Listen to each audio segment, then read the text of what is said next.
জনগণ তাদের ভোটের অধিকার থেকে বঞ্চিত। দেশের স্বাধীনতা সার্বভৌমত্ব আছে আদর্শের শিকার।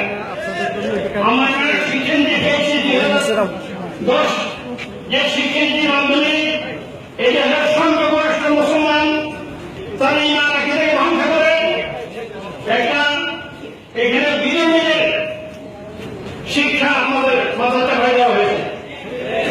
এর কুফল হবে এদেশ থেকে ইসলামকে বিতরণের এক সূর্যের প্রসারের চক্রান্ত ষড়যন্ত্র। এদেশে যদি মুসলমান টিকে থাকে দেশের স্বাধীনতা সার্বভৌমত্ব টিকে থাকবে। এদের ইসলামী শিক্ষা টিকে থাকলে দেশে টিকবে, মুসলমান টিকবে। আর ইসলামী শিক্ষা ধ্বংস হয়ে যায় তার দেশে টিকবে না এবং এই দেশে জনগণ টিকবে না। এদেশের স্বাধীনতা সার্বভৌমত্ব নির্ভর করে ইসলামী শিক্ষার উপরে, দিনী শিক্ষার উপরে।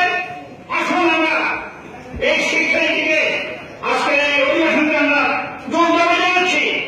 এই শিক্ষানীতিকে বাতিল করা হোক এবং শিক্ষা 2016 বাতিল করে এদেশের এমন একটি শিক্ষানীতি প্রণয়ন করা হোক যা কোরআন সুন্নাহ ভিত্তিক হবে, যা জনগণের কল্যাণ মঙ্গলের একটা শিক্ষানীতি আমরা আজকে দাবি করছি।